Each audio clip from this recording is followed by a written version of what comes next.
प्रियजनों, आप कैसे हैं? क्या आप ठीक हैं? आपके लिए यह सुबह का समय कैसा है?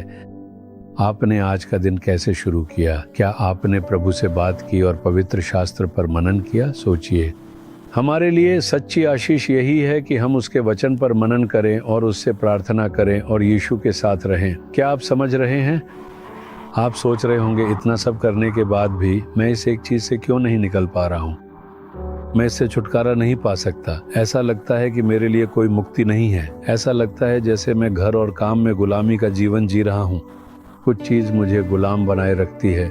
मैं इसके बारे में जानता हूँ, फिर भी बाहर नहीं आ पा रहा हूँ। क्या आप भी ऐसी ही परेशानी में हैं? रोमियो अध्याय 7 वचन 24 में एक परमेश्वर के जन कहते हैं, मैं कैसा अभागा मनुष्य हूँ, मुझे इस मृत्यु की देह से कौन छुड़ाएगा? वह कहते हैं, मैं वह नहीं करता जो मैं चाहता हूँ, बल्कि वही करता हूँ जो मैं नहीं चाहता। मैं अच्छा करना चाहता हूँ, लेकिन मैं उसे नहीं कर रहा हूँ। इसके बजाय मैं बुरा कर रहा हूँ। मैं पवित्र जीवन जीना चाहता हूँ, लेकिन मैं ऐसा नहीं कर पा रहा हूँ और अंत में पाप कर बैठता हूँ। तो मेरे अंदर कुछ है जो मुझे बार बार गुलाम बना देता है।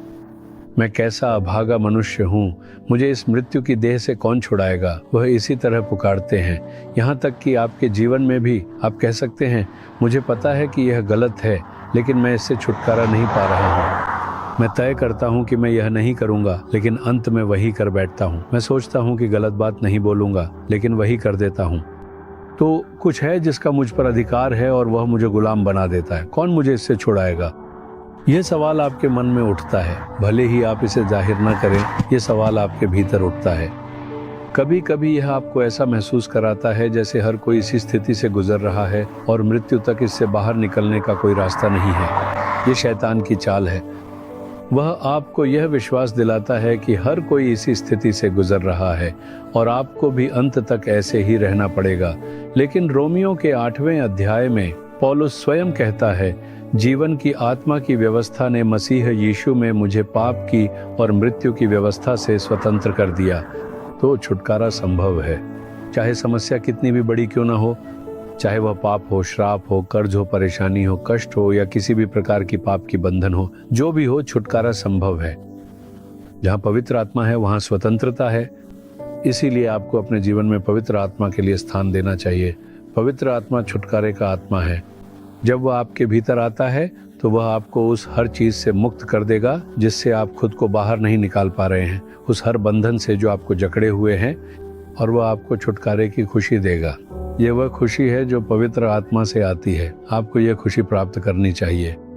इसलिए कहें, प्रभु मुझे अपने पवित्र आत्मा से भर दें।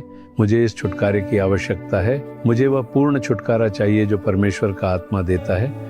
यदि आप उससे प्यास के साथ मांगेंगे तो प्रभु आपको अपने आत्मा से भर देंगे और आपको सच्चा छुटकारा देंगे। क्या आप उससे मांगेंगे? हे परमेश्वर पिता, यीशु मुझे छुटकारे की आवश्यकता है।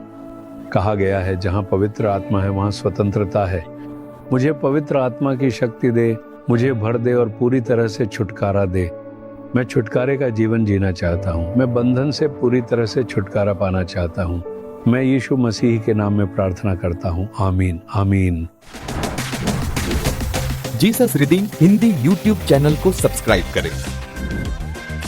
सब्सक्राइब बटन पर क्लिक करें और बेल आइकन को भी क्लिक करके हर दिन की नई कार्यक्रमों की जानकारी प्राप्त करें।